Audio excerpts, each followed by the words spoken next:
UAPs, unidentified anomalous phenomena. Are they extraterrestrial, interdimensional, time travelers in origin, or are they simply a result of top-secret military black projects, false flag alien invasion psyop, drones, or other human-made aircraft?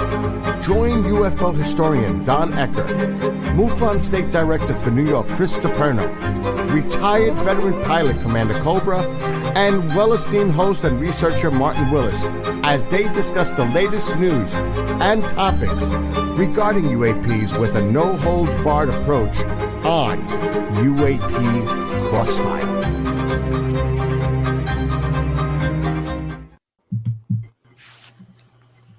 Our intro just introduced all of us, but we have two special guests tonight, Daniel Sheehan and Kevin Wright. Welcome, everyone. Welcome to the show. Terrific. Thank you, you guys. Thank you. So we're having you on tonight, Danny and Kevin, to talk about what you have been working on. And if you could go into that, first of all, most people know who Daniel Sheehan is, but he's been involved in the legal aspect of the UFO phenomenon, trying to get disclosure for many years and working really hard at it. And Kevin Wright, for the last 3 years, has been also working for transparency, basically. And we'll be going into that and talking about these topics tonight. And thank you. If you would, Danny, can you tell us what's going on? Sure.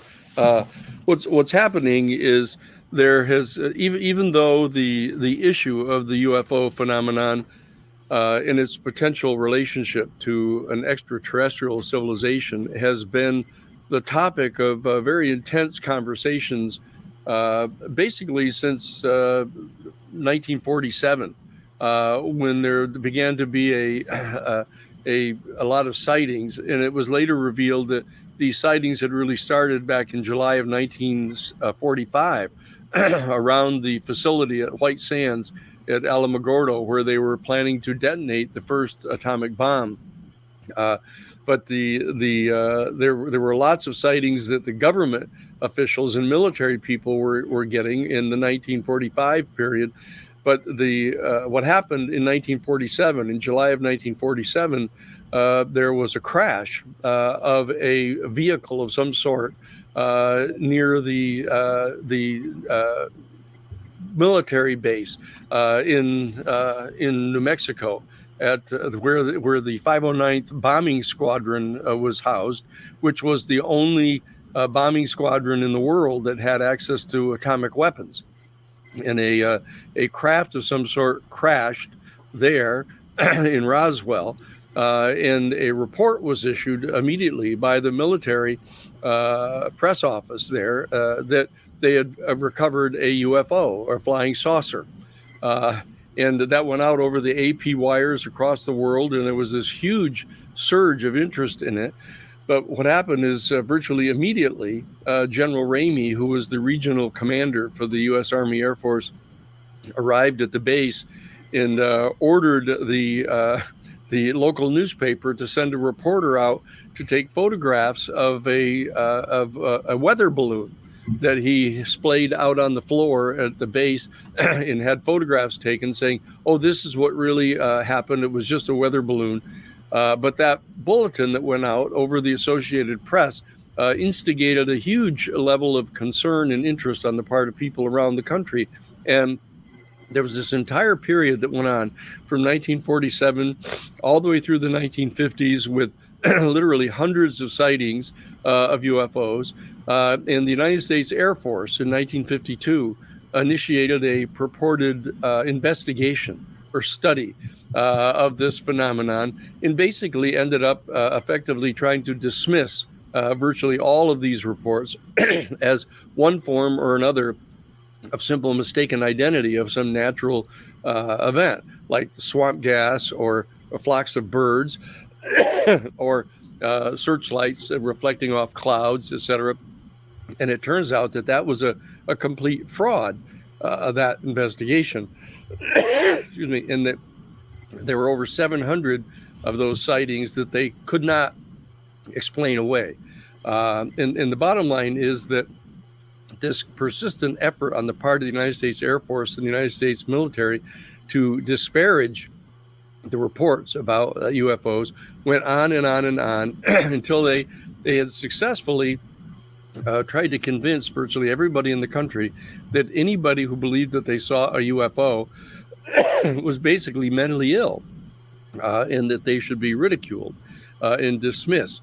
Now, all of that activity was going on at the same time that there was an ever-growing portion of the population that became more and more convinced that this was true.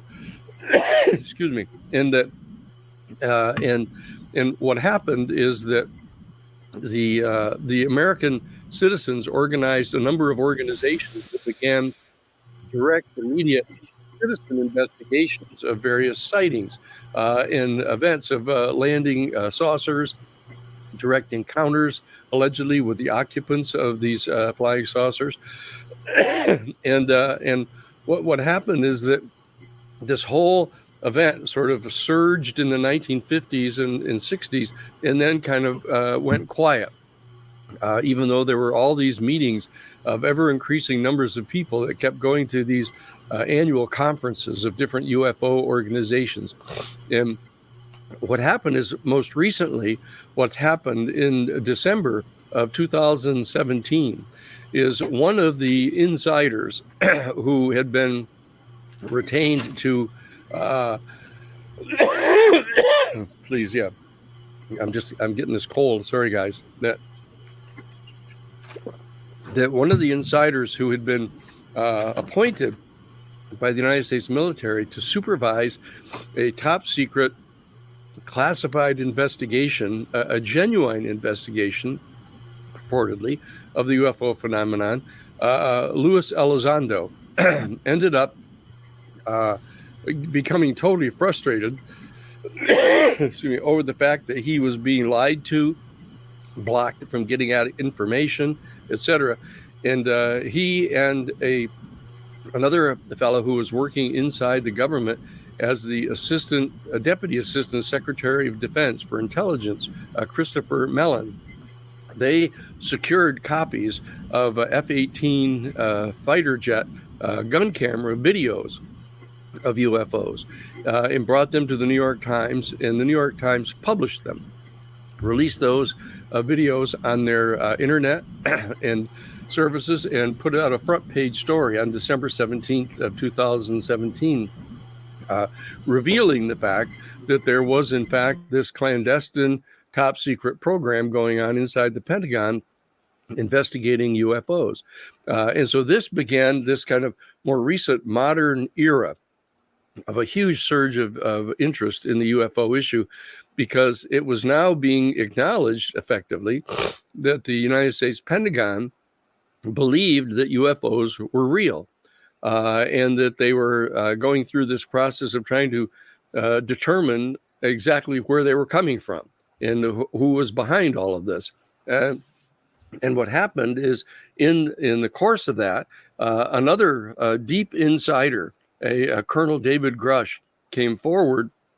He was the high-ranking colonel in the National Reconnaissance Office who'd been assigned to this the successor to this top secret investigation that was going on in the Pentagon. And he came forward and reported to members of the Senate Intelligence Committee that we were in possession of an actual extraterrestrial, non-human spacecraft, and that there was this secret program going on to try to back engineer this craft and the technology in it to develop weapons in a special advanced weapons special access program.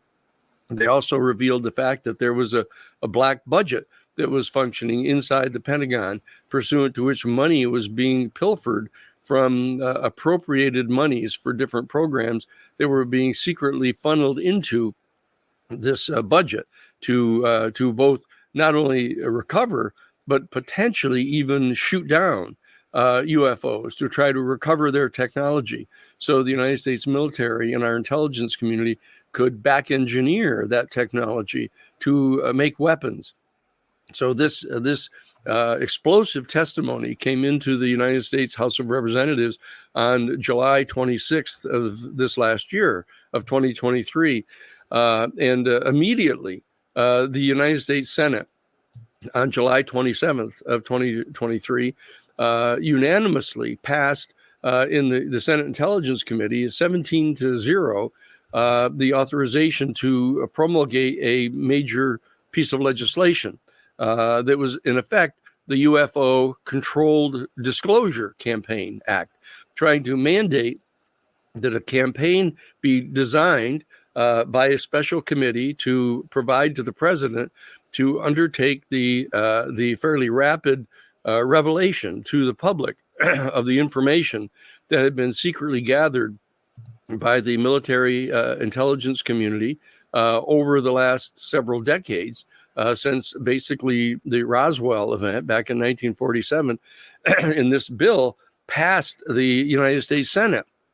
It was a 64-page bill proposing the creation of a special panel, a board that would be put into possession of every single piece of information that had been obtained by any element of our government, any one of the 6 military services, any one of the 18 U.S. intelligence agencies, any one of the 32 different agencies of the United States Defense Department, and any of the private aerospace corporations that may have been put into possession of any of this technology, had to all be turned over to this panel.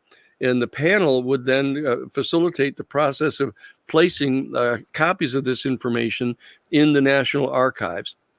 And members of Congress who had the appropriate clearances would then be able to get access to this, so that Congress would finally be put in charge of reviewing this information and determining what type of increased oversight needed to be implemented on the part of the United States Congress to oversee these programs about which the military and the intelligence communities have been lying to the Congress for decades, insisting under oath often that there was no such program and that UFOs were not real, and there was nothing to this. So that's happened just recently, the passage of that act. The 64-page act was passed by the Senate. It went to the House side, and the Republican head of the Intelligence Committee in the House, Michael Turner, basically persuaded Michael Johnson, the new Speaker of the House, to refuse to place that bill onto the floor of the House for a vote, even though an overwhelming majority of the both Republican and Democratic members of the House, and the overwhelming majority of the senators, both Republican and Democrat, wanted to have this bill passed. So what happened is a 24-page bill was passed into law, which all importantly mandates that the military agencies and the intelligence agencies and the private aerospace industry turn over to the National Archives all of the information that they have access to and have ever had access to, dating all the way back to January of 1945. That law has been passed now, and the statute mandates that this information be gathered and turned over to the National Archives as of October 18th of this year, of 2024.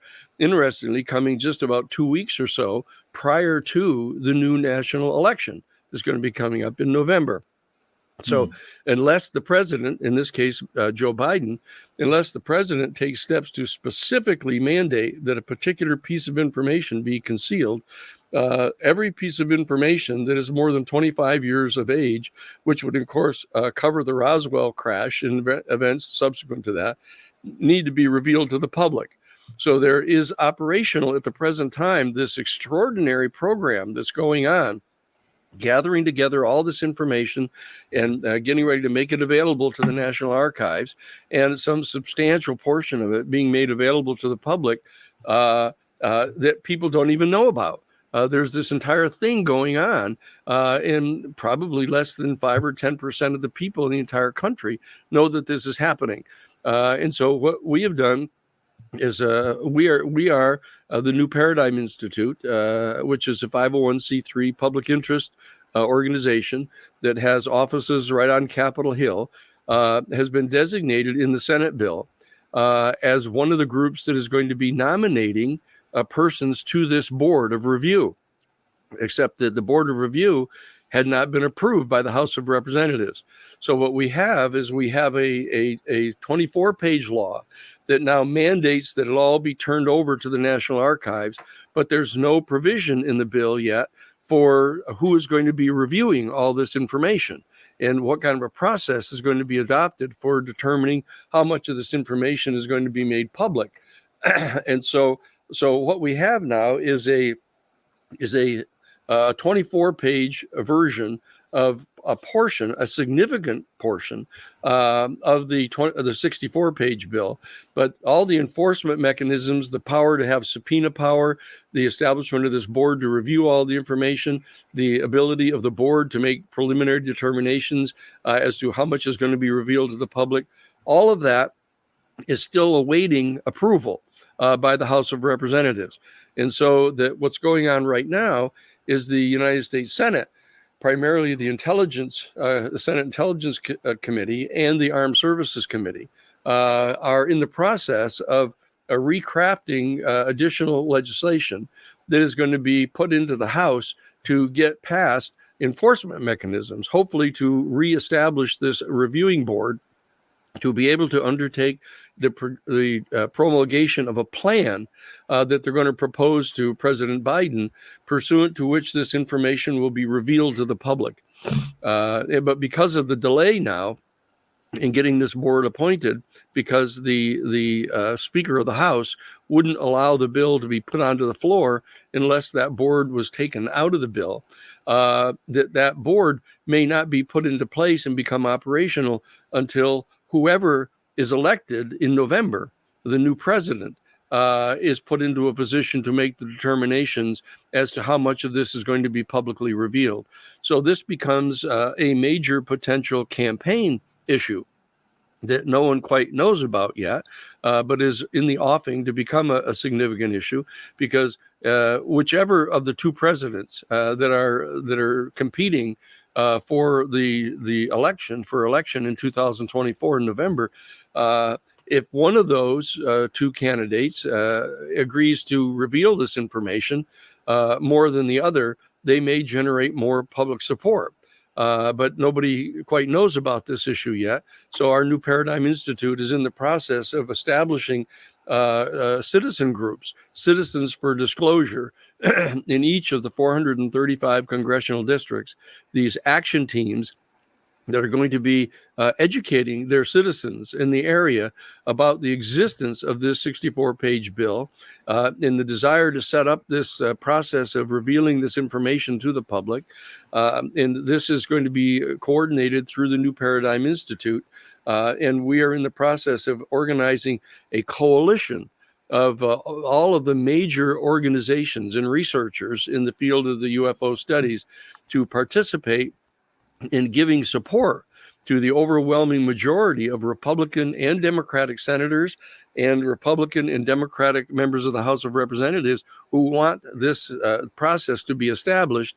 And we're helping to coordinate that through the New Paradigm Institute, and people can contact us at newparadigminstitute.org and be fully educated on what the information is that's presently available. And we're in the process now of providing a university credit course, college education course for full college credit in UFO or ET studies, extraterrestrial studies. This is going to be the first such program for university credit in the world. And we're putting that together now so that people can be educated. That's great. So what we do here in the format, Danny, is we'll kind of go around and we're going to each, engage possibly with, what you just talked about. And then we're going to let Kevin, say his piece. So Don, what do you think of all that? Well, okay, first up, you've got to have a deep understanding in the history of what has transpired since the end of World War II. On the heels of the Roswell event, whatever that event was, all right, and the Air Force, the United States Air Force has been consistently lying about it from the get-go. Okay, 3 important things happened before the dust settled from the crash at Roswell. Number 1, the United States Army Air Corps was stripped from the United States Army and turned into a separate military organization. That was number 1. Number 2, something was signed into law that superseded even everything that we did during the Second World War, the Manhattan Project. At that time, probably the most secretive project ever, with the building, the development of the atomic bomb. The National Security Act, in essence, when it is invoked, can do anything up to and including premeditated murder. And there's an excellent suggestion that that has happened with this topic. The third thing that happened, the Central Intelligence Agency was created. And they had their hands in this deeply, all right? Now, flash forward a couple of years to 1952. On 3 weekends, not 2, 3 weekends, Washington, D.C., and restricted airspace all across the Capitol was routinely invaded by these objects, whatever they are. These flying saucers, these UFOs, which incidentally was an Air Force acronym. They took it away from saucer or flying saucer. They said UFO because that sounded a little more official, and we saw them do it again. Now they're UAPs. Same damn thing, okay, but word games. Now, when all of this was happening, one thing became evident. There was something at the heart of this mystery that today is called the core secret. All right, whatever that secret is, the core secret is enveloped by a special access program. A couple of years ago, a guy by the name of Eric Davis, a scientist who was part of the Bigelow NIDS organization out in Utah at the Skinwalker Ranch, deep fascination, curiosity about UFOs, approached Admiral Thomas Wilson, who at that time was the director of the Defense Intelligence Agency. They convinced him, okay, to make some inquiries. And eventually he was directed to contact an aerospace company out here in California.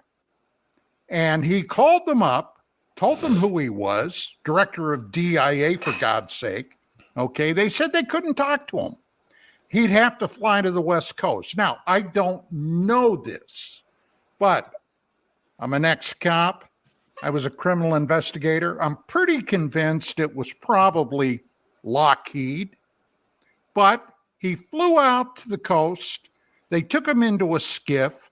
He started asking his questions. The director of security said, wait a minute, I got to see if you're on our bigot list. He pulled out the bigot list, checked. Wilson's name wasn't there.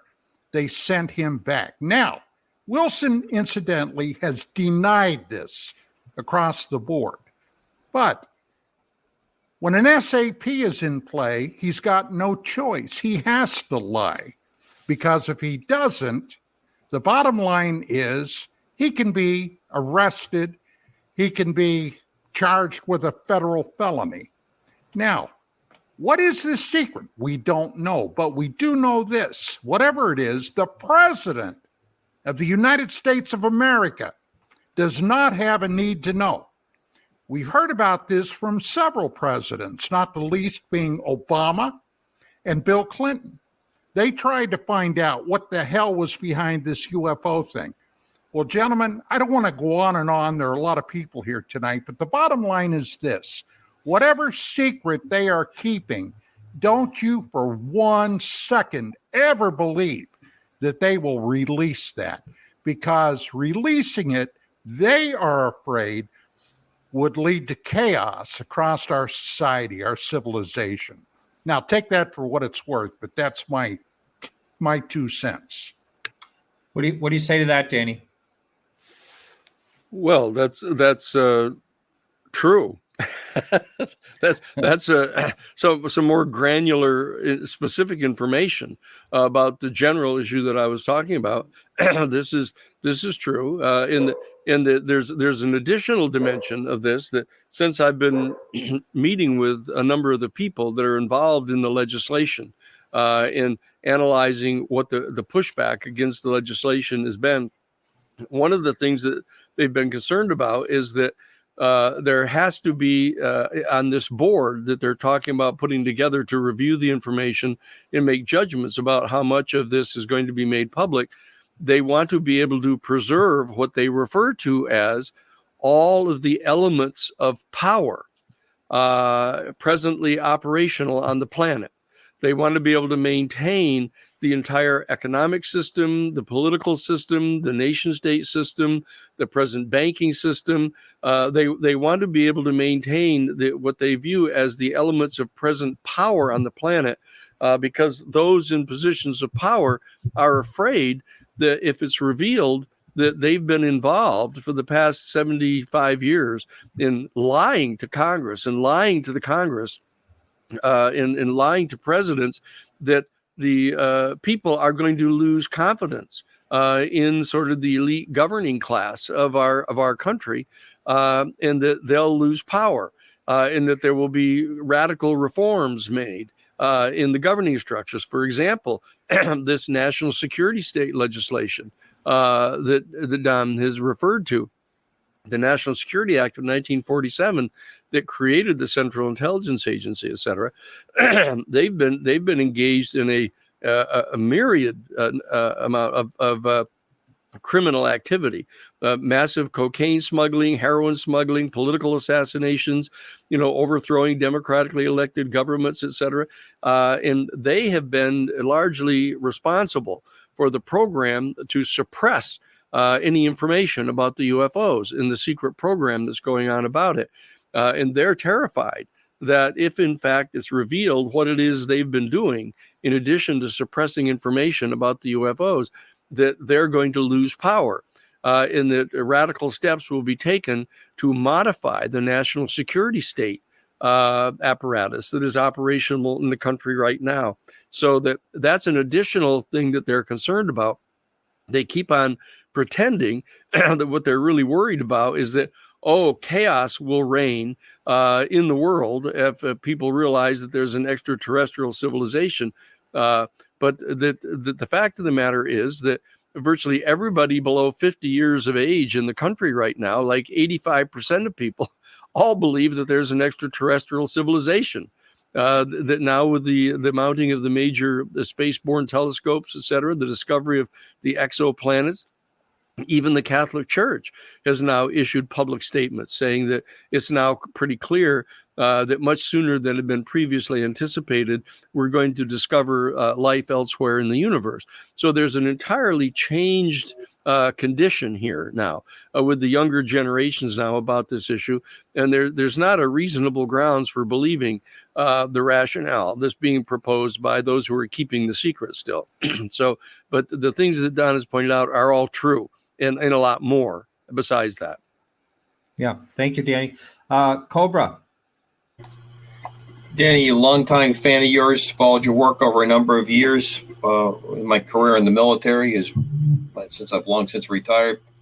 I'm going to give you a situation. I want you to try to help me understand why you think that there's a chance that on 18 October, there won't be continued control of information.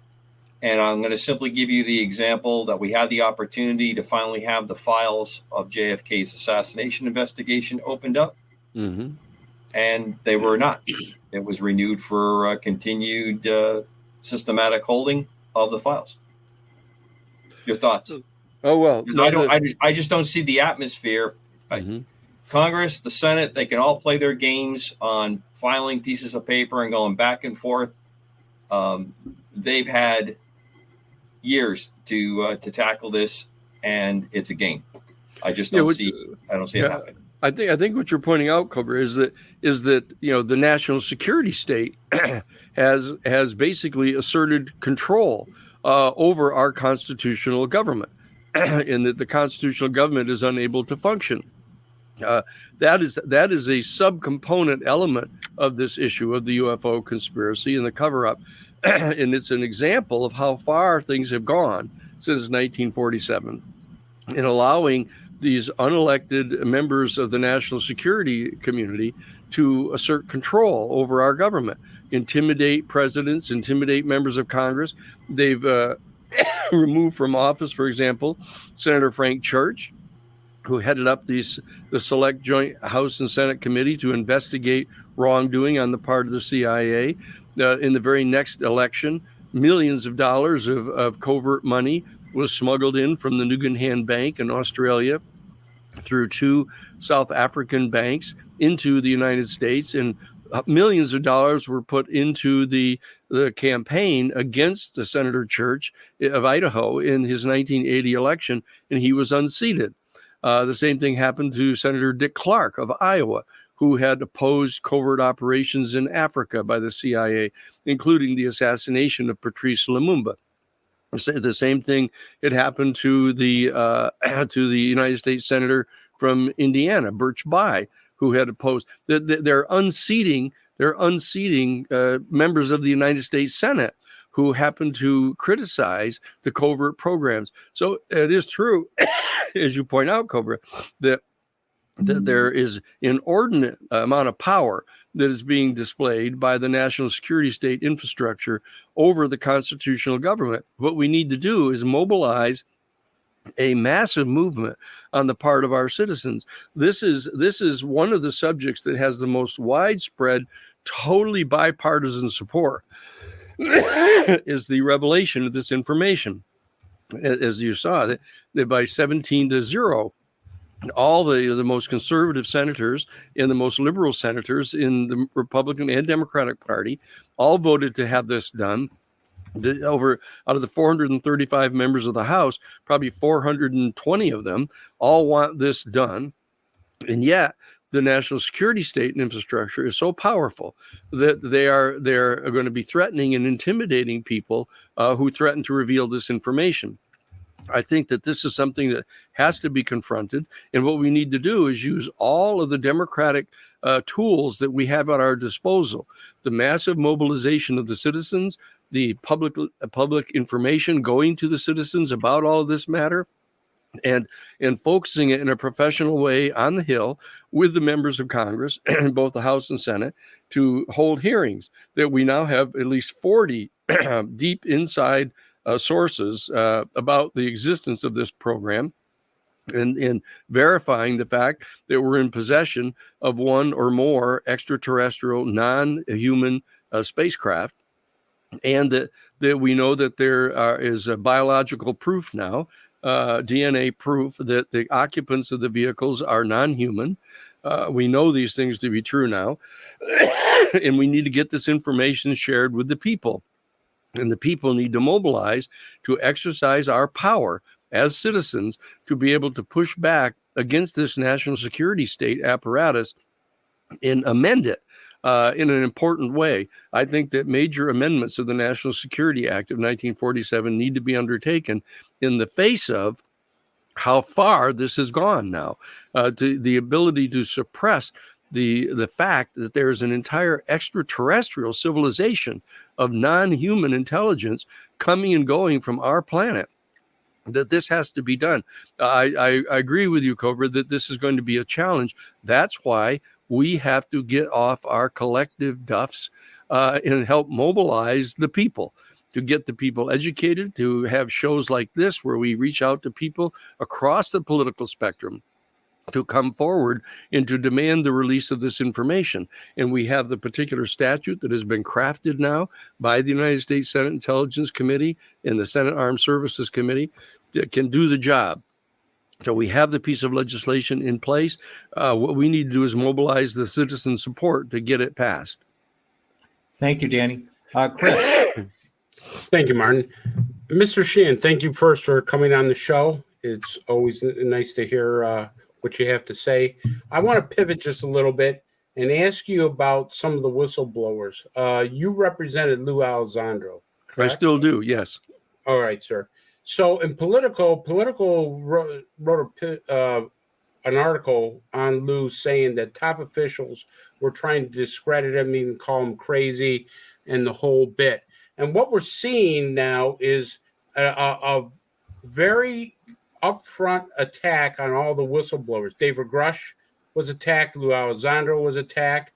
And now we're actually looking at Arrow being possibly a disinformation campaign, according to what Jeremy Corbell and George Knapp says of what happened with Mr. Fitzpatrick in regards to that. So my question to you is, sir, do you see a frontal disinformation campaign by Arrow? Do you think that anything that's coming out of that office is garbage? And the two whistleblowers, Grush and Lou Elizondo, do you find that they're going to be able to stand up to the scrutiny of what's taking place? Now, David Grush, just one other section, David Grush went and said, hey, I can't talk about this, I can't talk about that. And then he goes to New York City and he talks to a bunch of bankers who have no clearance whatsoever. So his credibility is kind of tarnished in that, sir. And I'd like to have your opinion. Well, okay. Thank you, Chris. The reality is that anybody who tries to contradict the narrative of the national security state apparatus is going to be subjected to these kinds of attacks. And the fact of the matter is, no matter what it is that they're trying to say about Lou Elizondo and about David Grush, the reality of it is whether they reveal more or less information at any given time, whether they get up closer to the line on whether they're talking about stuff that might be close to what is classified and what isn't. None of those attacks on their credibility really go to the basic point of whether they're telling the truth or not.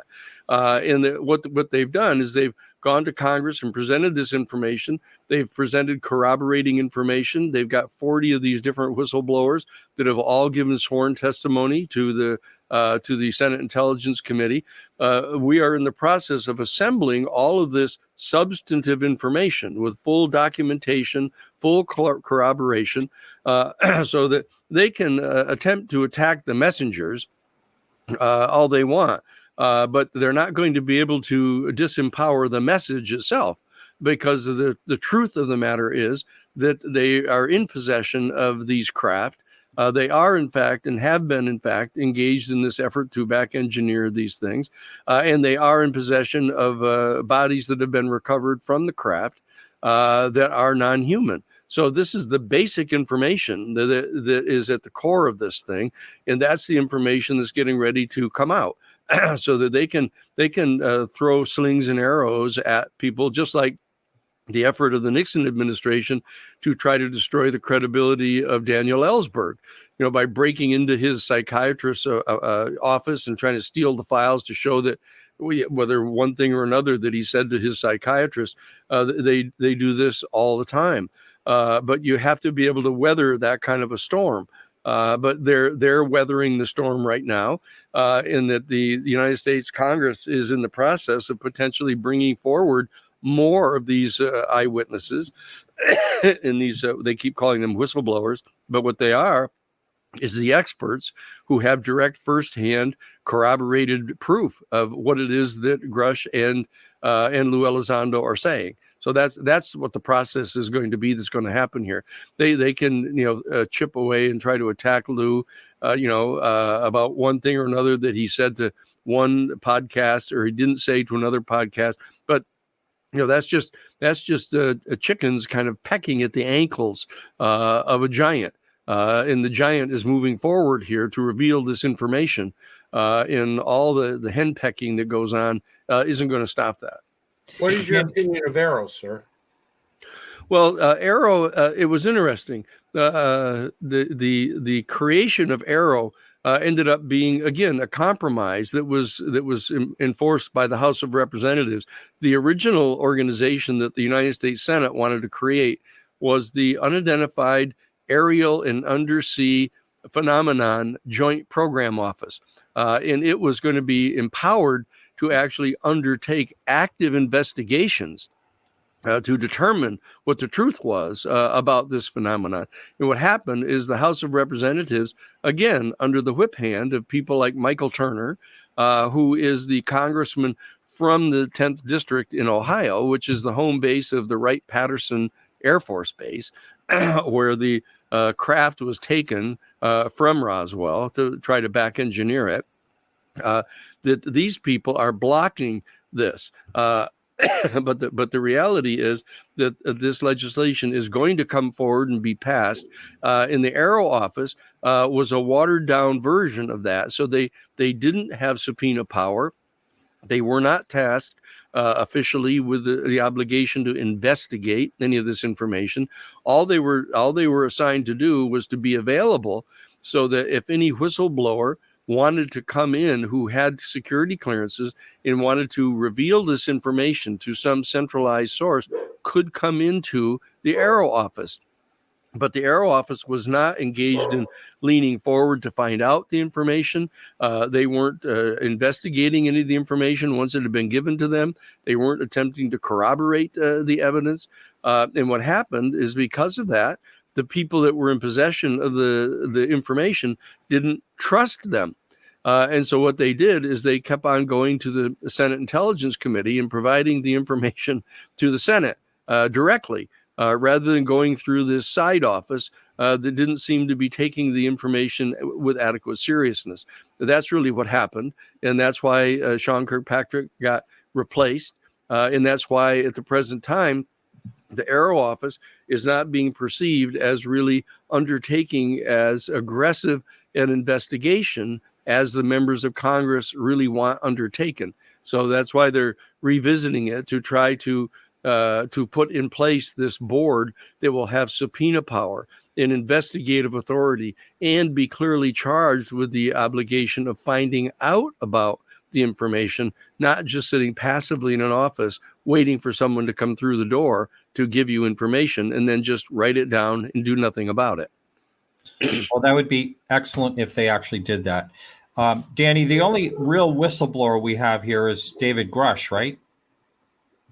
That we have here? Yeah, I mean, we have 40. We have 40 of them that have actually gone to the Senate Intelligence Committee. No, I'm sorry. The one in like the public eye, like he's the only one that went through. Chris just mentioned Lou, David, and I forget who else. But out of the three, Chris Mellon. Mellon has made a number of extraordinarily important statements about all of this. There are others who have been cited. The fact is that they're trying to be very careful so that the only the proper authorities who have the proper security clearances are getting this information to start with, and so that, for example, that both Lou Elizondo and Chris Mellon, as well as David Grush, had been cleared to say what they said. They were cleared by the United States Defense Department Office of Pre-Publication Security Review. People don't seem to realize that they are not really whistleblowers at all. They aren't revealing public information such as Dan Ellsberg did that placed him in criminal jeopardy by violating his national security oaths. These people have been specifically authorized by the Defense Department to reveal the information that they've revealed. And so now we have 40 additional people who have provided the information to the Senate Intelligence Committee, and there is a process underway by means of which they're attempting to get the Department of Defense to authorize the public testimony of some of these people. And a decision will have to be made by the Senate Intelligence Committee and by the House Oversight Committee whether or not they're willing to bring witnesses on and place them under the protection of the Congress to provide this information publicly whether or not the Defense Department specifically issues an express authorization for them to say this. So that's all the stuff that's happening right now behind the scenes. Very good. I'm going to let Kevin. I would really like to know what's your involvement with all this, but just to let you know, we've only got about 4.5 minutes before we go into break. So I'll just keep an eye on the private chat. I'm going to put in there when we have to go to break. Sure. So Kevin, what's your involvement in all this? Well, I've been working with Danny and New Paradigm Institute, and what we're trying to do is implement, like Danny was talking before, about a grassroots organization, and we have a media outreach component and a communications component. And what we're trying to do is set up the Citizens for Disclosure, which will essentially be a people's movement throughout the country and eventually internationally, where we're going to advocate for government transparency. And this all sort of is fundamental to the common understanding amongst the people that they have a basic right to know the truth and have an honest government. Polls show that people have all-time or near all-time low faith in government institutions, including Congress, the presidency, the Supreme Court, and then non-government institutions like the media. And so if we campaign on transparency, it's a natural springboard to UAP issues, because we can draw people in, because there's a number of constituencies that will have interest in this subject matter. So we're going to be, drawing people in from around the country to contact the representatives, to organize on the ground, to go to state fairs, to go to public libraries, to do educational events, to organize people that are in their communities, to advocate for transparency and honesty from their government. And that's going to translate into, this UAP issue. And it's going to become an election issue, because people are going to start coalescing around this as they become more informed about it. And that's part of the work that Danny and New Paradigm Institute is doing, which is, the educational component of this. I think that's a great idea with the education part. And I was totally unaware of that, Danny. I think that's an excellent thing to do. Is the more education we get to people that don't just look on YouTube and find a CGI and then get pissed off about it and don't want anything to do with the whole topic, thinking it's all bogus. But to get clear action out there and education, and how would you actually outreach? We have let's see, two minutes really, basically. How would you outreach to these people and gain these people for a grassroots movement? But this would be very much the same way we did it during Iran-Contra. We set up action teams all throughout the country through different organizations that we had in the Karen Silkwood case, that we organized through the National Organization for Women, through the various churches and synagogues and temples. We organized civil liberties groups. We organized anti-nuclear weapons groups. In the Silkwood case, in the Iran-Contra case, we organized people that were opposed to the drug smuggling, et cetera. What we are identifying is the different constituencies that are natural citizen constituencies that kind of don't always coordinate their activities together, to bring all of these people together in a combined coalition inside each one of the 435 congressional districts, so that they can reach out across the political spectrum, to be able to go to American Legion posts, to do presentations, to go to PTA meetings, to the Kiwanis clubs, to the Oddfellows Hall, to going to the churches and synagogues, to be able to present things to their social ministry offices. We've done this in the past. Where I started working on this particular issue was way back in 1976, right after President Carter was elected.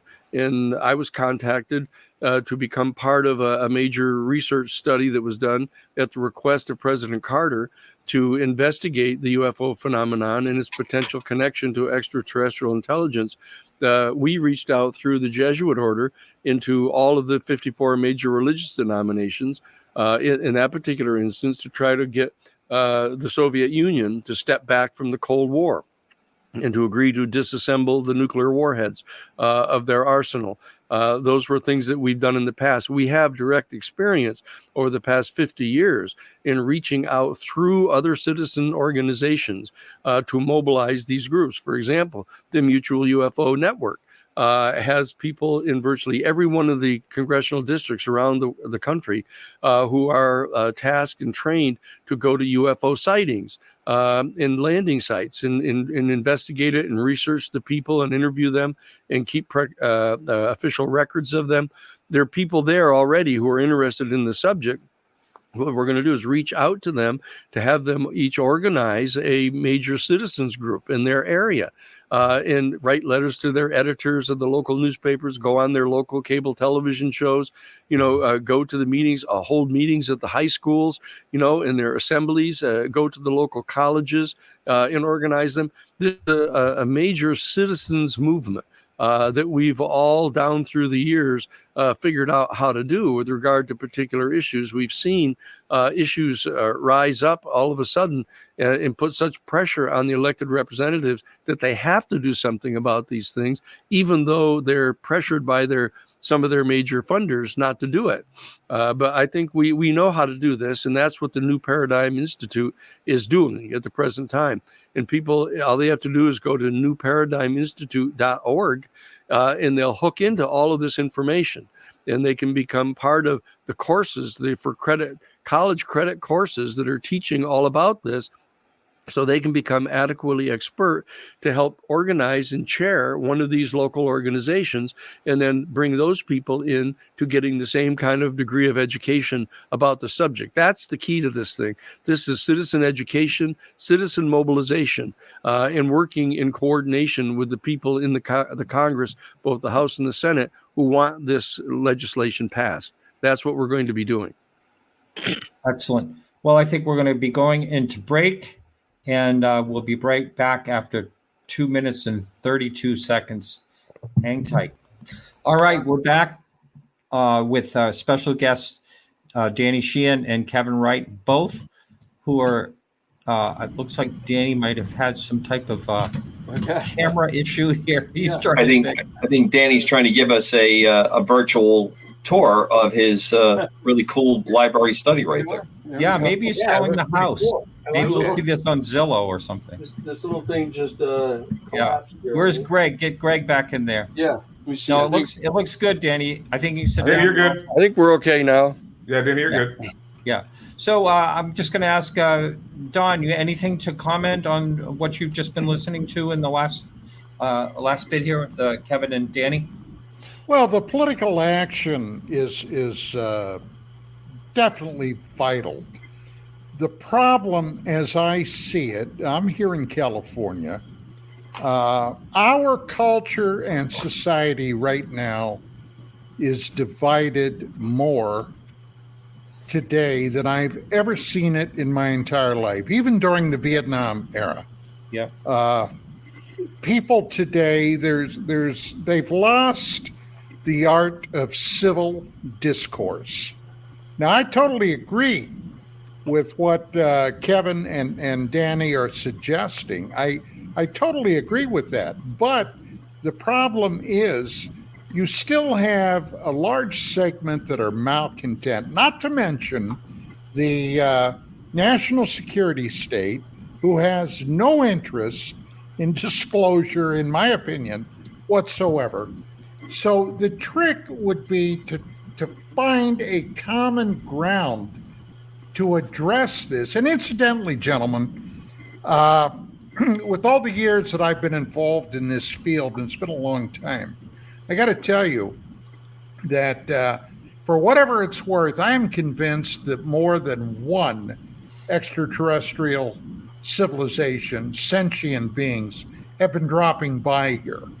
I think there are a number of different groups that have come through here. And this, of course, may add into the core secret. Not all of them are very friendly. And I think the fear is, and at one point there was actual genuine fear back in the late 40s, that we could have been on the verge of an invasion from extraterrestrial beings.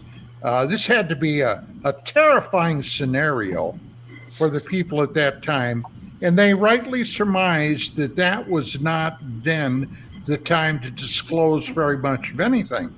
But today it's a lot different. I mean, my God, for 50, 60 years, we've been exposed to things like Star Trek.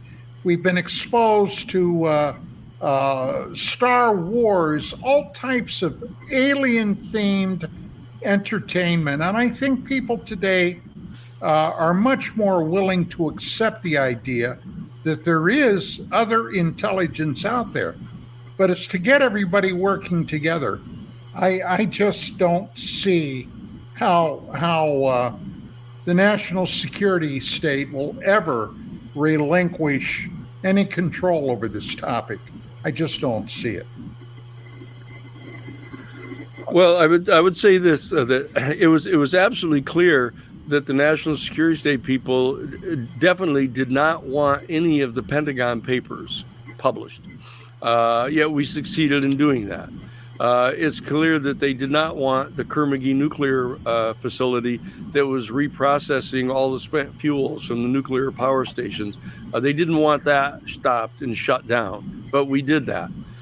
They didn't want to cut off the supply of military equipment that was flowing to the Contras in violation of the Boland Amendment in Congress, but we were able to stop that. The reality is that even though the democratic system that we have only yields sort of in the face of major mobilization of the citizenry, otherwise it runs on kind of this automatic pilot of the bureaucracies kind of succumbing to the interests of the national security state. Well, granted, everything you said, Danny, I totally agree with everything. But we are now talking about something that goes back to the very genesis of our human civilization, Homo sapiens sapiens. There are a hell of a lot of people today that believe that some of these people, these beings that have come to this planet, genetically tinkered with the human race. I was very close personal friends with Zachariah Sitchin. I'm sure you're familiar. I know with Sitchin's work. Zachariah asked me to be his lawyer. Okay, all right. I know Zachary. His series of books, The Earth Chronicles, details his research going back, well, in essence, 420,000 years ago is when Sitchin believed that these beings that we today call the Anunnaki first came to this planet. Now, there's, oh my God, there's so much to go into there. But the bottom line is we could be talking about something that literally, if became known, would turn humanity upside down. Not that we're not there practically right now, but this has got to be terrifying to the powers that be. And hey, if you get right down to the very bottom line, how many of those people actually are in on the big secret, on whatever it is they're shielding from everybody else, including military flag rank officers, the President of the United States, Congress, the Senate, the House? I mean, these bureaucrats have, in essence, stolen our republic from us. They've stolen. Yeah, but it's what we're arguing is that it's not necessarily a permanent situation. The fact is that we still have an adequate amount of liberty and power on the part of the people to rise up and to change the policies of these people. I do believe that there are some major structural changes that need to get made as a result of this. But I think that if we can mobilize and push them back away from this particular set of secrets, that it's going to undermine, and this is part of the thing that they're fearful about. As I mentioned, they're afraid that it is going to undermine the blind confidence of the citizenry in the legitimacy of the governing powers. But the fact of the matter is, how well are the present governing powers doing? Well, take a look at public opinion polls all across the board. That's right. My God, I have never seen. That's right. I have never seen the disgust displayed by the citizenry like I have with what's been going on the last 10, 15 years. That's right. Don, if I could, I'd like to address like the first part of your question there, which was, about the fractured status of our nation and things. The perfect thing about this UAP issue is the fact that it is entirely bipartisan. We had the Senate Majority Leader of the United States Senate, Chuck Schumer, partnering with a deep red state senator like Mike Brown's from South Dakota in sponsoring legislation, a 64-page Unidentified Anomalous Phenomena Disclosure Act amendment to the National Defense Authorization Act for fiscal year 2024. And it talks about non-human intelligence. It talks about technologies of unknown origin. It talks about any number of things, and not just once or twice, but multiple times. And these are people that are very serious in their profession and their jobs and concerned about their re-elections. I mean, Chuck Schumer is in New York. He's a Democrat, very safe seat. Mike Brown's is in South Dakota, red state, very safe seat. So they're not exactly taking chances here, but they also know that working across the party lines here, that this is an issue that cuts across all the divisions in our society right now. It's not about Donald Trump. It's not about Joe Biden. It's not about the border. It's not about anything else. It's about truth and transparency from our government. And you'll notice that after the House members gutted the UAPDA with the Citizens Review Board and eminent domain and other issues, that Senator Schumer and Mike Brown got on the Senate floor and did what's called a colloquy, which is where they talk back and forth with one another, and they discuss the fact that there are secrets buried within this government that is hidden from the public and hidden from Congress, and they are determined to make sure that this comes to the light of day. And that's where New Paradigm Institute comes in to help educate the people, mobilize them, get their Congress people and their senators engaged, and force this issue into the public. And we're going to make sure that people that are running for office in this election cycle commit to transparency on UAP issues. Very good. Cobra. Gentlemen, I'm going to put a small scenario to you for your take. The situation we've been in probably for the last 20 years has continued to deteriorate culturally, regardless of where you land and draw your lines on issues. Now, I would say with everyone that's present here tonight, we are very strong believers in the Constitution. In various professions, we've had to take oaths to defend that. So I've come to the conclusion that a lot of the upheaval that we see going on is not by accident, that it's highly intentional. So here's the question to you both. Is the UAP disclosure so,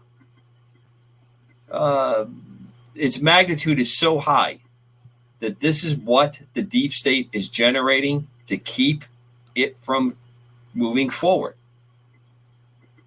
Your thoughts?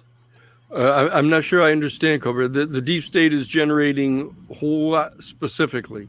Open borders, uncontrolled amounts of drugs coming into that border, causing unimaginable problems that are going on. Danny, the things that you fought in the 60s, 70s, and 80s, 90s are on steroids, to use a very bad metaphor in this situation. Is our UAP disclosure such a magnitude that's going to reveal the absolute rot that has gone on, that is part of what is driving this upheaval going forward to keep us from getting to that point, to have so many crises constantly coming along the line? I think what I hear you asking, Cobra, is, will we, in the process of exposing the lengths to which the national security state apparatus has gone to suppress this particular issue, and the lengths to which they've gone to destroy the careers of military officials and political officials, et cetera, to keep this secret, necessarily reveal the deep challenges that the national security state presents to our constitutional order, and reveal the involvement that they've had in generating these particular series of problems that we have. For example, it's clear that a substantial number of people fleeing from El Salvador, Guatemala, in Nicaragua over the past years are fleeing as a result of massive drug gangs that are functioning there now. And it's perfectly clear, since I interviewed the deputy CIA station chief in Mexico City, Joseph Burkholder Smith, who told me in detail that he was directed by Tom Polgar, who was the CIA station chief, to attend a meeting with some men in the city of Salta in Argentina, who sat right there and told him that they were responsible for the Cali cartel of smuggling the cocaine into the United States in order to generate income so that they could get around the fact that they weren't getting adequate financial support from Congress to support the Contras. And we have record evidence. For example, we uncovered the smuggling of massive amounts of cocaine coming into Florida through a series of shrimp boats called the Refrigerafico de Punta Arenas, and we found the major mansion where they were being stored and being distributed. And it was Gambino's daughter that was coordinating that. We had the address. We had the unlisted private telephone numbers at the house. We had the code names, words you used to purchase the drugs. We knew all of this. I went with a close personal friend of the head of the DEA strike force for the entire United States to his office in Washington and pushed the memo across the desk to him with all of this information in it. And he looked at it and read it and pushed it back to me and said, "Look, Dan, you know what this is, and so do I. I plan to live to see my retirement."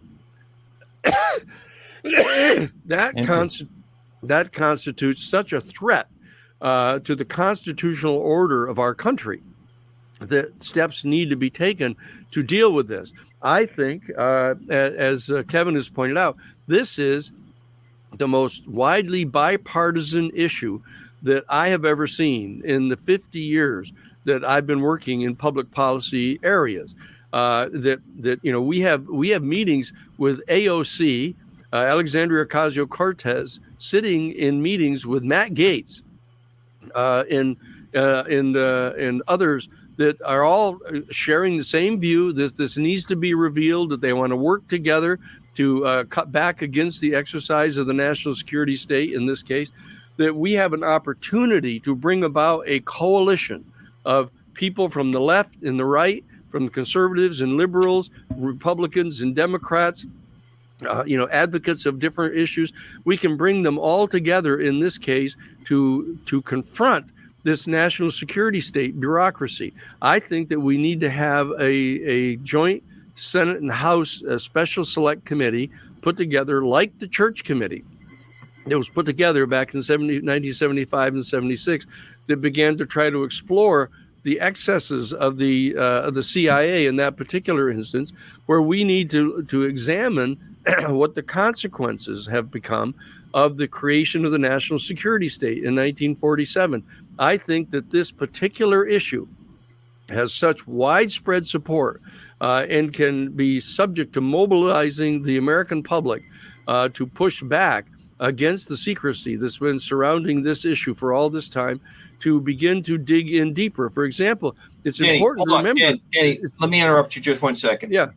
What I'm trying to drive at is, do you think that the level, since you're saying that the UAP issue has such widespread appeal, I'm saying to you, because of this, because of the UAP, the significance of this issue, especially if it's disclosed, is why you're seeing some of the conduct that is going on, that this is that these crises that are sapping the conversation and the energy and causing the problems are in response, as no other better way to put it, a psyop or an actual operation to keep minds occupied on other crises short term to keep this from getting to move forward.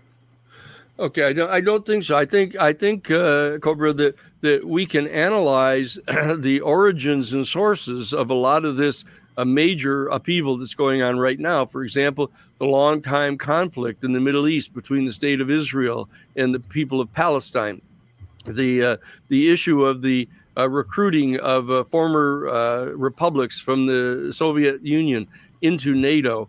We can track those things back into periods prior to the December 2017 public revelations by Lou Elizondo and Chris Mellon, so that we know that the seeds of these other major, profound disruptions that are going on at the present time predate the latest surge forward in trying to get the UFO issue made public.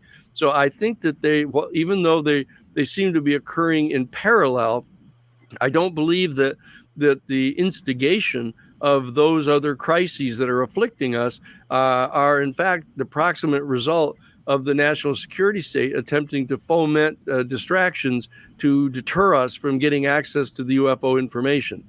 I don't think that's because I'm familiar with what the history of those other upheavals are, all the way back into my studying American foreign policy at Harvard College under Henry Kissinger. I mean, I know what the history of these problems are, and they are independent of the particular desire to keep secret the UFO project. If I could just also just comment real quickly here. I think there's any number of reasons why we see a number of maladies in our society today, whether that's immigration issues, drugs flowing over the border. I mean, a majority of those drugs, like fentanyl, are actually manufactured in China and then shipped to Latin America and then shipped over the border. So that's not really the CIA, I don't think, trying to mask the UAP issue by, flooding the streets with, fentanyl and then mixing it with these sedatives that are creating this trank that you're seeing in places like Philadelphia and San Francisco and things. I think there's lots of different geopolitical issues going on that's affecting our country and infiltrating our country, but I don't think it has to do necessarily with UAP issues.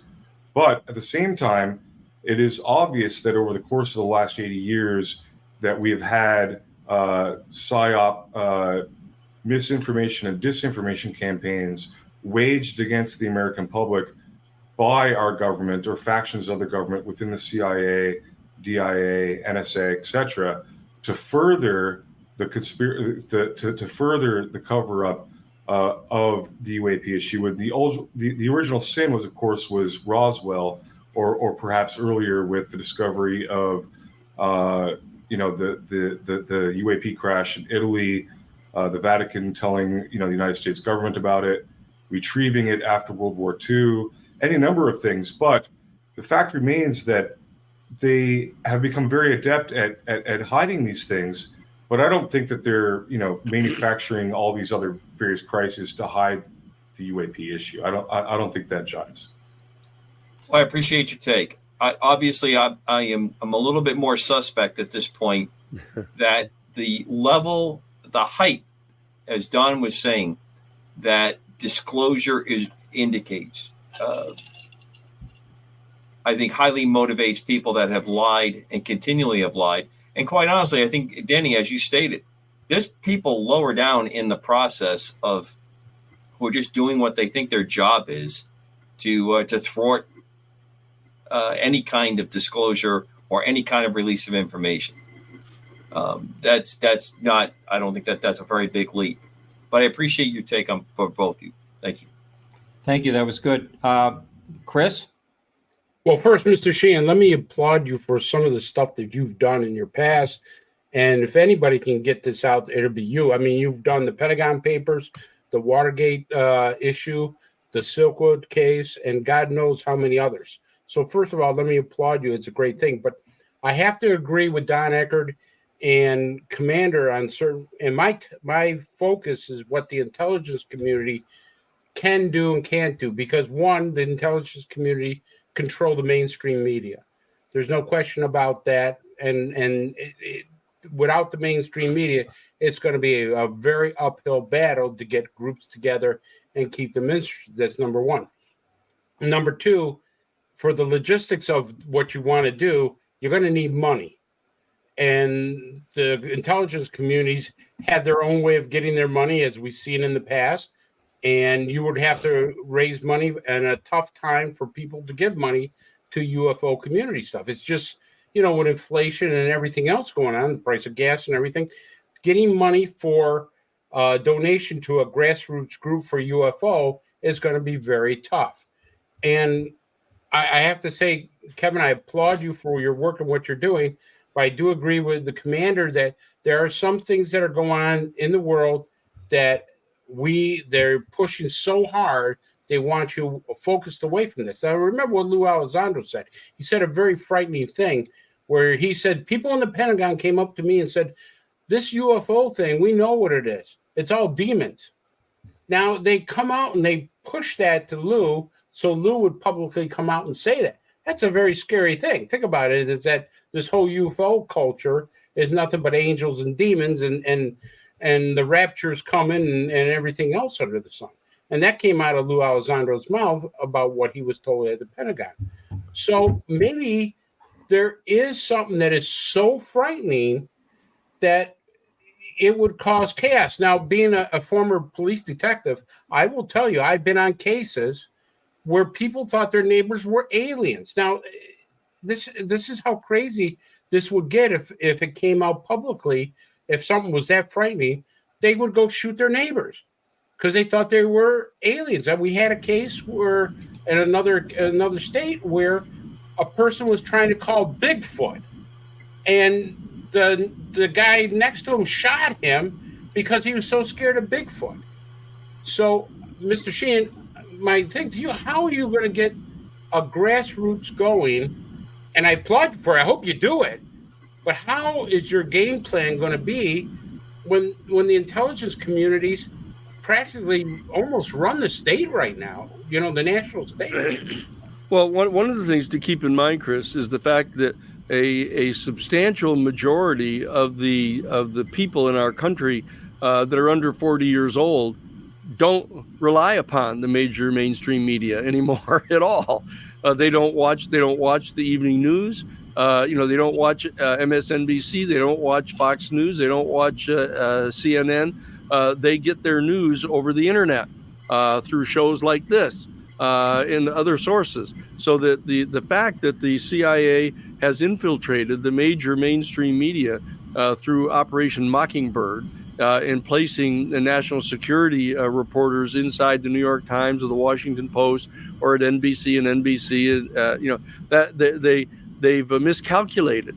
The rise of the internet like this, our ability to have this conversation, where the number of people that are going to be listening not only now but later to this show are the means that we have at our disposal right now to take the opportunity here, as long as we still have the degree of freedom that we do have with regard to access to the media here.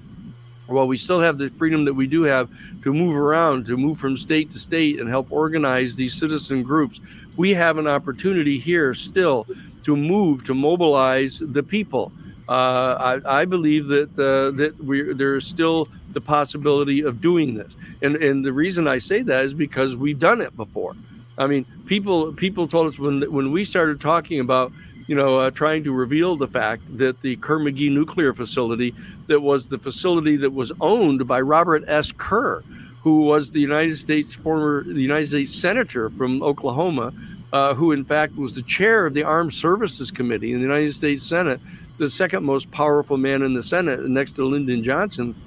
We shut down his entire facility that he had created to use as a cover for smuggling the bomb-grade plutonium to different fascist countries around the world, to the Afrikaner government in South Africa, the government of the Shah of Iran, that they were smuggling bomb-grade plutonium to our allies in key areas of the world. The CIA was directly coordinating that. We had such contacts that we were able to get John Dingell, who was the chair of the House committee that was in charge of the security of nuclear facilities and the environment, to actually task a real-time NSA satellite to monitor the smuggling operation. We caught them engaged in the smuggling of the plutonium from one of the sister plants of Kerr-McGee on tape, doing it. And that was how we got the facility shut down.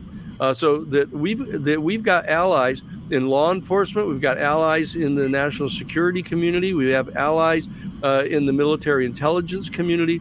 Well, Danny, here's something else. Who paid a price for that? Did that guy go to prison? Which guy? Kerr. Did he go to prison? Kerr died before this thing was finally resolved. But you see, that's something that has been obvious to everybody now for years. All right, nobody in government, seemingly the elites, pay a price for their wrongdoing. Very, very seldom. I mean, okay, I'm not getting political here. Because that's something that at this point there's no call for. But in all my life, I'm going to be 74 this year. Okay. In all my life, I have never seen anybody persecuted like the former President Donald Trump. Now, it doesn't matter if you love the guy or you hate the guy. Myself, I could not, I doubt I could sit down and have dinner with him, but that's beside the point. They have gone after that guy hammer and tongue.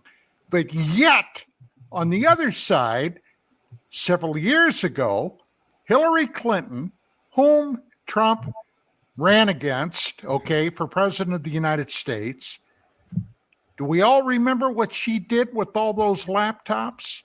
She bleached the hard drives, then they smashed the hard drives, thousands and thousands of emails and letters that investigators wanted to see were totally destroyed. And what freaking price did she pay for that? So it's not who you know today, it's who you blow today. Hey, if I could just let me point out that you need to understand that in the Iran-Contra case, for example, we secured the criminal indictment of 6 of the major government officials in the Reagan-Bush administration, including the Secretary of State. We got the head of the CIA in Central America criminally indicted. And we got the special prosecutor to indict these people, and he was in the process of working his way up to indicting George H.W. Bush and his national security advisor, Donald Gregg. We had that operation going. We got all of those people indicted.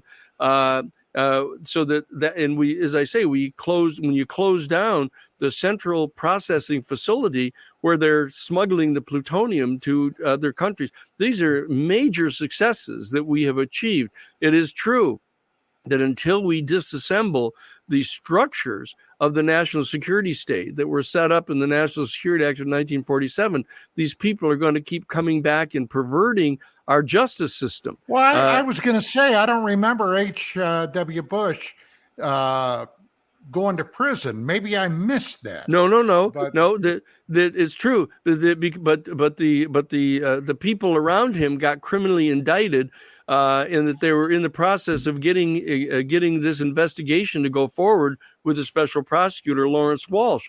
And a little known fact about a well-known subject, people don't realize that Lawrence Walsh, who was appointed to conduct the independent investigation in Iran-Contra by the special committee of the U.S. Circuit Court of Appeals in Washington, D.C., was the chief legal counsel for the law firm whom we defeated in the Karen Silkwood case. to the tune of $10.5 million. They reached out to him to appoint him to be the person to investigate the criminal charges that we made against the off-the-shelf enterprise, thinking that he was going to be so pissed off at us for having embarrassed his law firm in Oklahoma. But the reality is it backfired totally because he knew we were right. We took his entire law firm down, in Oklahoma. And so he knew that we were capable of proving the things that we asserted. And that's why we were the first people that he came to when he arrived in Washington, D.C. to get a briefing on what this off-the-shelf enterprise was all about. And we had people all the way up into, Ross Perot. Ross Perot, who was on President Reagan's National Security Advisory Committee, was flying me around on his Learjet, me briefing him on the content of the off-the-shelf enterprise. And he hand-delivered the handwritten memo that I prepared directly to Bill Webster, the head of the FBI. What I'm saying to you is that if we understand how the structure is working, we can mobilize the people and focus the people to get changes made. So I don't want people to despair in the face of the kind of overwhelming evidence that is mounting that the national security state is on the very verge of basically subverting our entire constitutional order. We still have time. Chris DiPerno, Could I? hang on, Chris. I'm sorry, hang Kevin. on. I cut you No, it's off. all right. It's all Chris right. Chris DiPerno had a fascinating question for you, Danny, and that is that these things take copious amounts of money. Where's the money going to come from to finance what you're trying to do? From the citizens themselves. The Karen Silkwood case that we did cost $6 million. We won a $10.5 million judgment that offset all that. The Iran-Contra case cost almost $8 million. And this was raised by direct fundraising that we've done, asking people to send in, $10, $15, $20 contributions. We have a 501c3 tax-exempt organization. People can send in contributions and take deductions from their income tax equal to the amounts that they contribute. So that people can go to newparadigminstitute.org, just click onto that, and you'll see that there's a donate button there. And people, we had a 15-minute or 15-second ad that we did 2 days ago, which we put up telling people that they could send in contributions to the New Paradigm Institute. And in the first 40 minutes of that being online, there were $2,000 in contributions that came in. So we're in the process of generating a mechanism by means of which regular people can just contribute $10 to $25 and come in, and we can retain people, like Kevin, like other people that we've got as consultants who are deep inside, who have lots of expert information for us to bring this case to justice. And so that we can raise these funds if the people will respond, and I think they will. Okay. Well, I commend you for that. And I commend you for the approach. All right. I'm going to let Kevin. want to ask Kevin a question if I could. Kevin, All right, go ahead. I wanted to address Kevin. your very first question about the media, but go ahead and then I'll. Well, Martin had something. Martin, go ahead. I'm sorry. No, I was just going to say Kevin was waiting to talk. But anyway, if we could pay attention to the private chat, maybe I'll put things in there just so we can run it smoothly. I didn't put anything there now, but I mean, let's do that. But go ahead. My question to Kevin is, how are you going to get the younger people to come to these grassroots meetings? The reason I'm saying that is because I'm the MUFON state director for New York. So I work different meetings all over. And the majority, probably 90%, are retired people. Maybe you get one or two people who are teenagers or in their 20s or 30s to these meetings. But in all honesty, most of the people who are pushing this or wanting this are people on Social Security. That this is their new topic of discussion, and not the younger people. And I think you have to get the younger people in order to do this. So, Kevin, what is your game plan for that? All right, so I think this actually dovetails with the first part of your initial question, Yes. which was the media aspect of it. So the media aspect of it, like we would all love the New York Times and Washington Post to run stories all the time about what's going on with this subject, with whistleblowers, with legislation that is, being debated in Congress, like the UAPDA. Unfortunately, they're not doing that. But at the same time, they're also becoming more and more irrelevant because nobody's paying attention to them.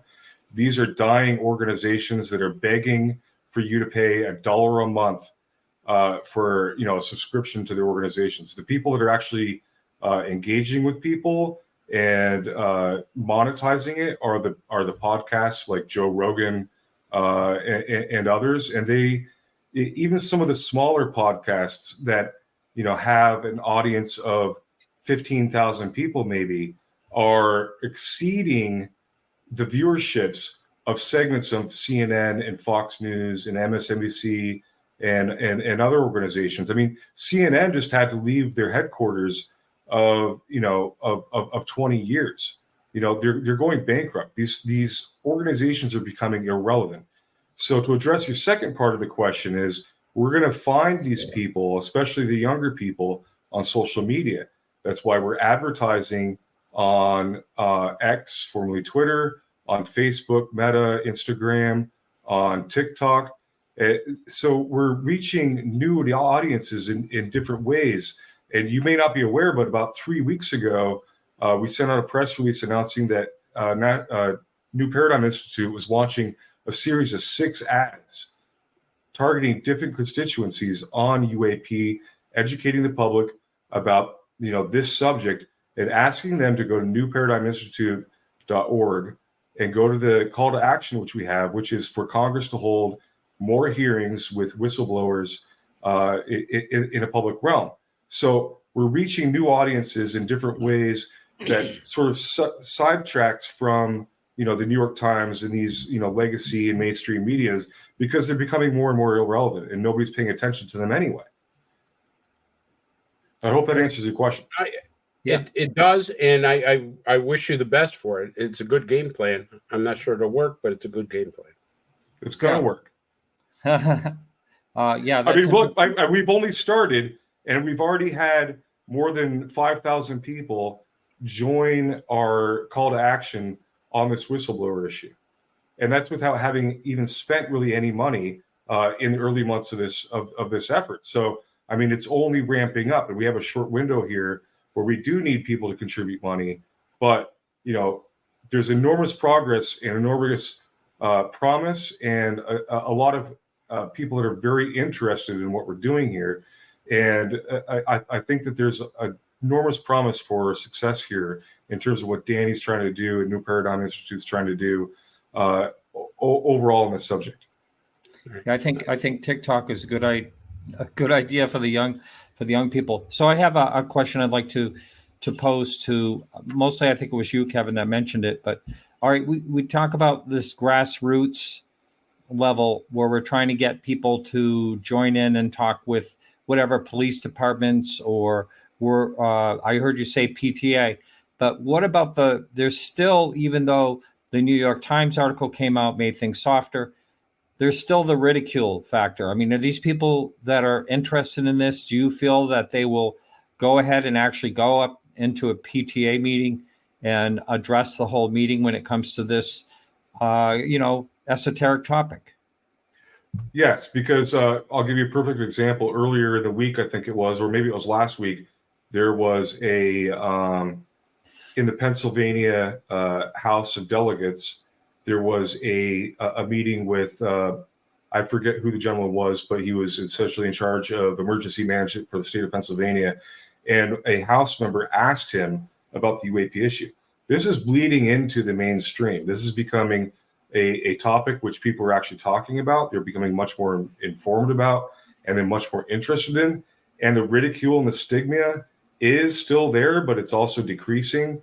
And if you want to look at people being ridiculed by it, it's the mainstream media, it's the CNNs, it's the Washington Post, but people are no longer paying attention to them anyway. I mean, those are the people that Sean Kirkpatrick and Arrow are reaching out to.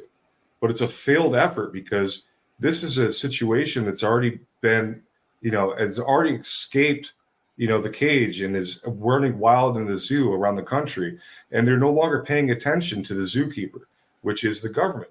Or we're now talking to people directly, which nobody has done before. Nobody has actually advocated for this issue in a public way in which that Danny and New Paradigm Institute is doing. Nobody's has ever attempted this, and it's going to be successful because we have a game plan to do it, to educate the public, to mobilize them, and get them to call to action and contact their members of Congress, to get candidates who are running for Congress, get them on camera, to get them to commit to transparency. This is a widespread effort that's has a lot of promise. Yeah, and it comes up in different places. For example, I was up on the reservation up at it was Pine Ridge Reservation up in South Dakota, in the Senator Mike Round's own state, and I was in a meeting and with one of the tribal council, and one of the members of the tribal council who was opposing us trying to have an independent child and family services department set up on their reservation, who was opposing it, said, "Oh, you shouldn't listen to anything that Dan Sheehan says because he believes in UFOs." And there was this big dead silence fell over the tribal council. And one of the people said, "Well, wait a second. I believe in UFOs." And another person stood up and said, "Yeah, I do too." Another one jumped up and said, "The fact is our whole tribe believes in UFOs. Our whole tradition is that, we come from the Pleiades and the UFOs are real." And it turns out that everybody in the room except her, came to the defense of the raising the issue of UFOs. So this can happen everywhere. Now that people are being allowed out of the closet, there's almost every single person you talk to who doesn't view themselves as some kind of an iconoclast of some sort, or some kind of skeptic, as a matter of habit. The minute you start talking about this, they go, "This is really fascinating." I've often wondered about this. I didn't dare say anything to anybody because they were going to say I was crazy. But the reality is, the vast overwhelming majority of people are extraordinarily interested in finding out what it is that we know about this subject. And once you get people like Colonel Grush testifying in open court, or in the open Congress under oath, testifying that we're in possession of a non-human extraterrestrial spacecraft, and that we've got the bodies of the occupants, and we've done DNA tests on them to show that they're not human. I mean, people begin to change their mind about this, and they begin to be not only willing to talk about it, they're extraordinarily interested in finding out about what's going on here.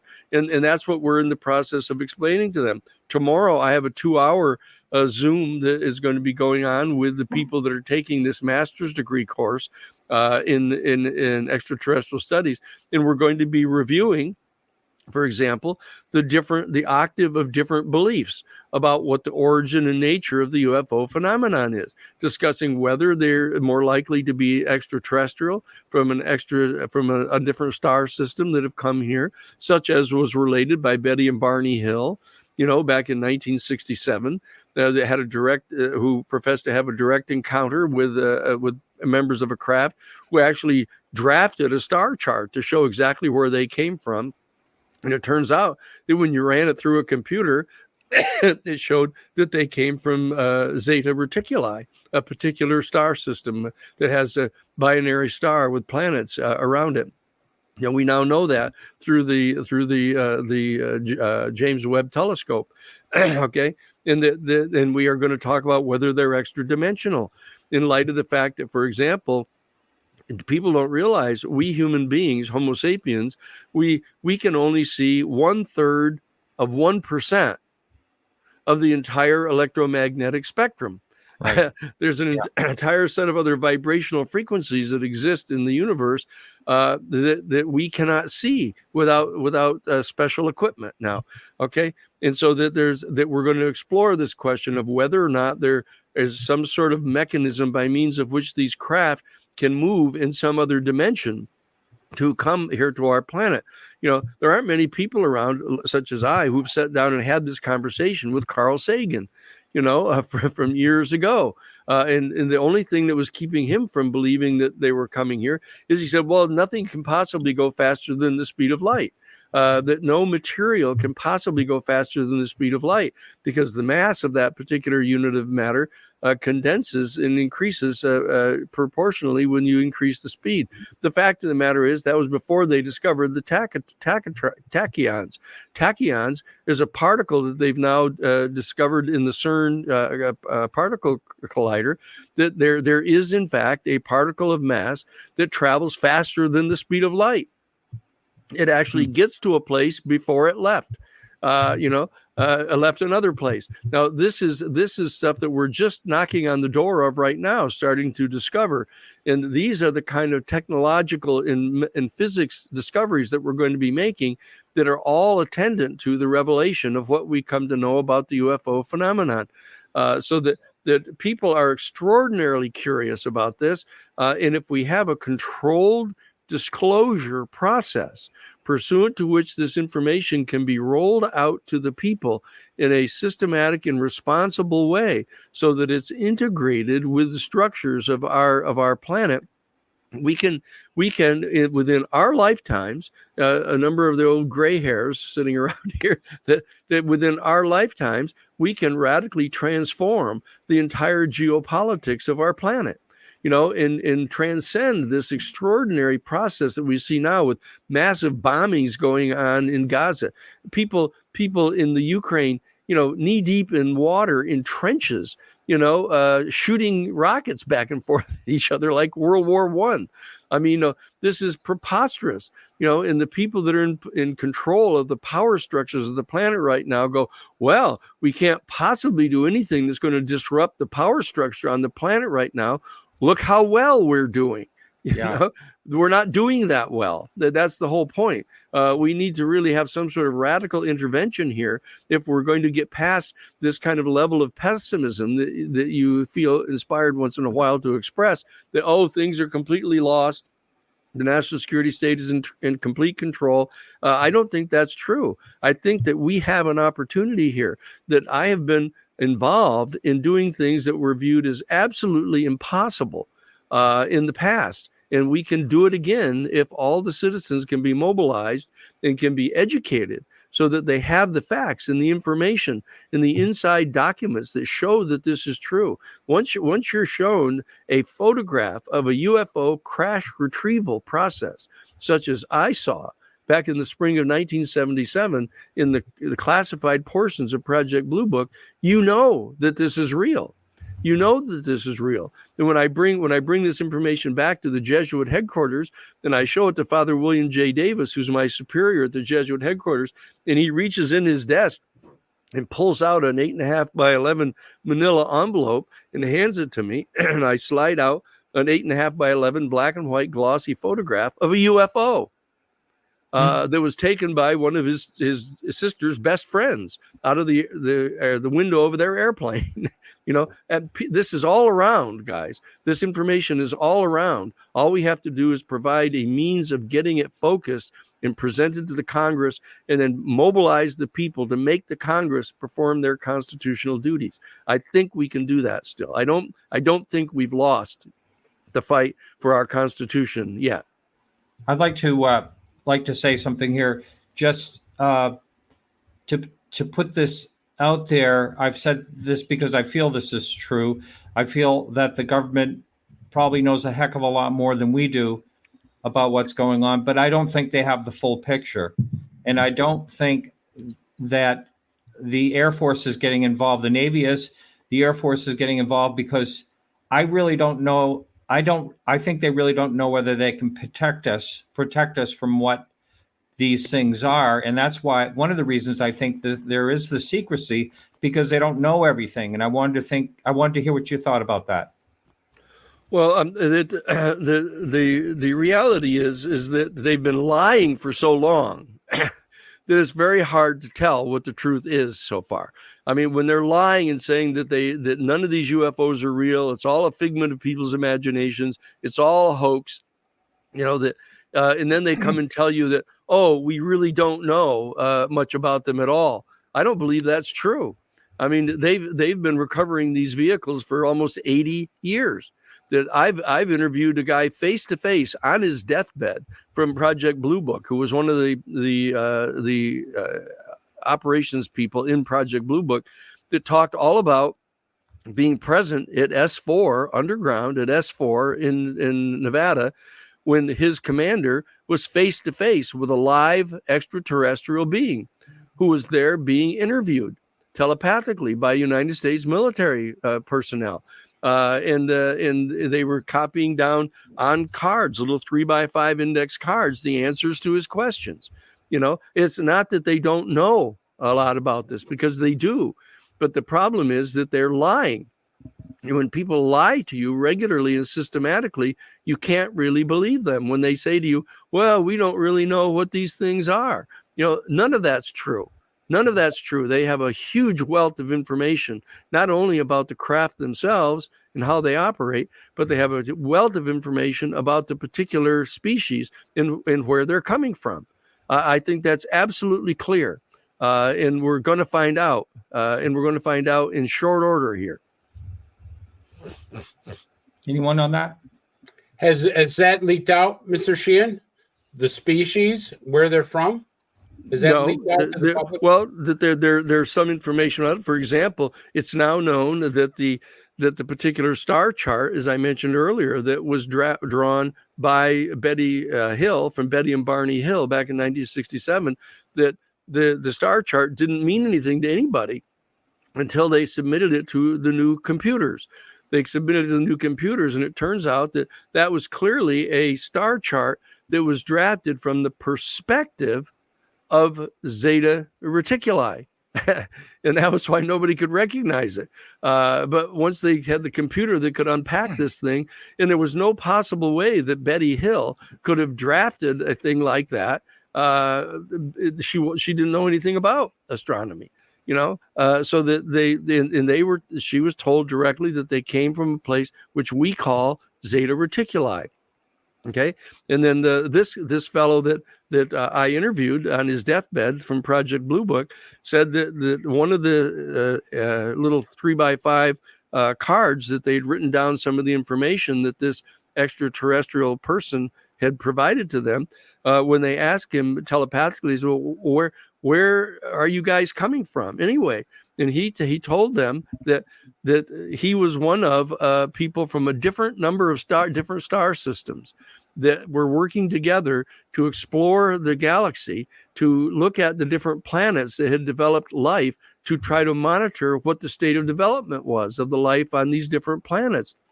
And he said that when they asked him, well, who was in charge? Who is it that assigned you to go do this? And he said to him, well, it's what you people might refer to as God, but it's a lot different than you think.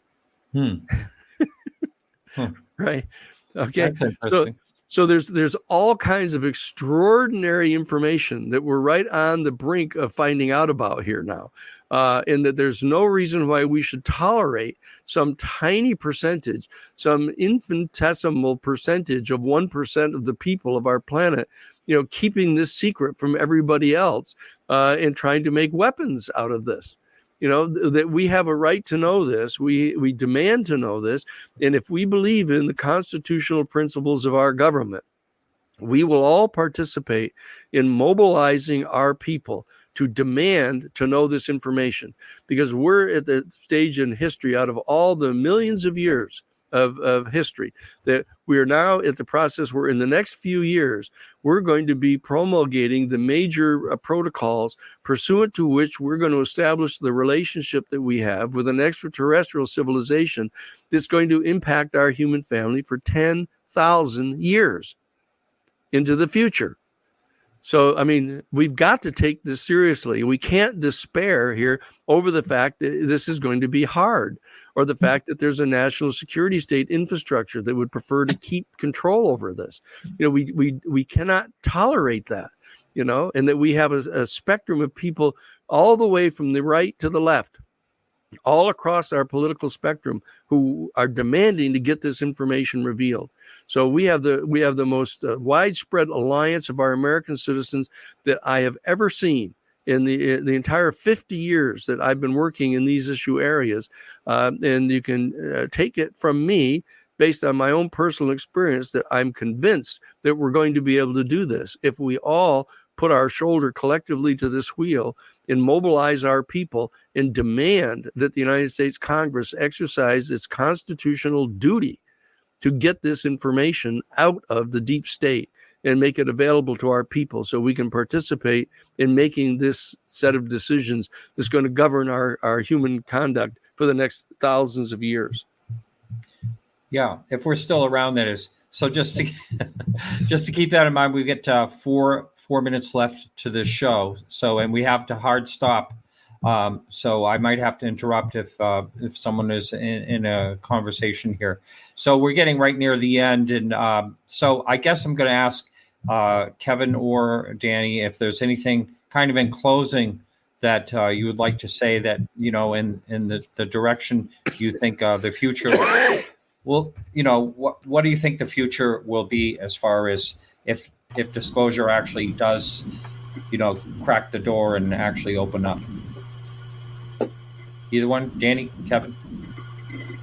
Well, to be controversial right in the last minute, I mean, I think that it's perfectly evident that what's getting ready to happen now is the fact that with the onset of more and more direct testimony that's going to be coming in about what Donald Trump has done and said, and what he plans to do and say, that this information is going to start sinking into the American public.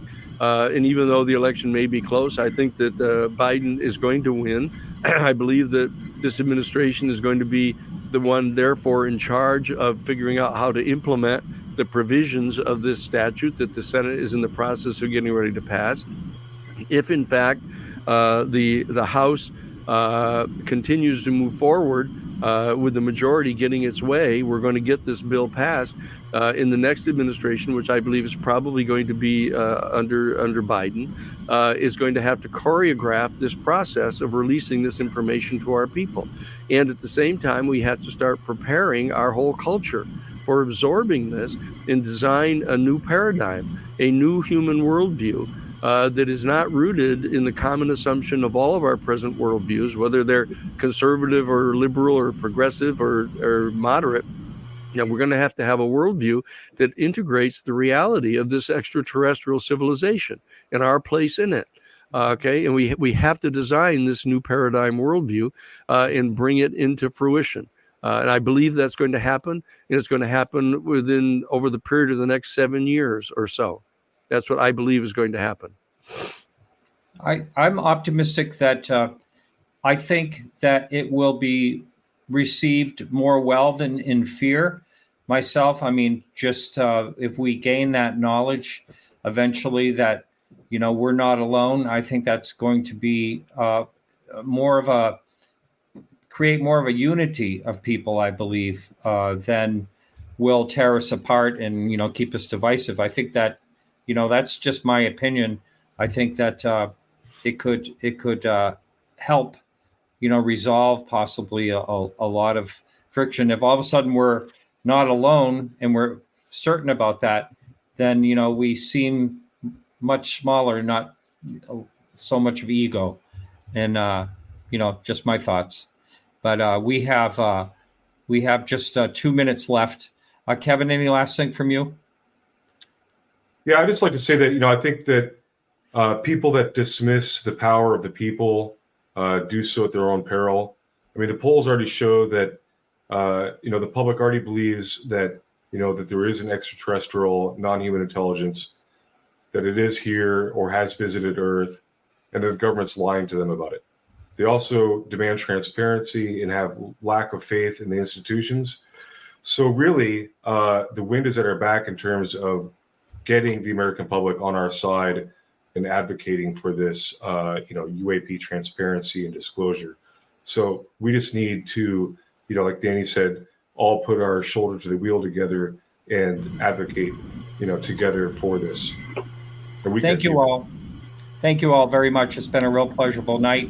And we'll be back here next week, UAP Crossfire. Good night, gentlemen. Thank you.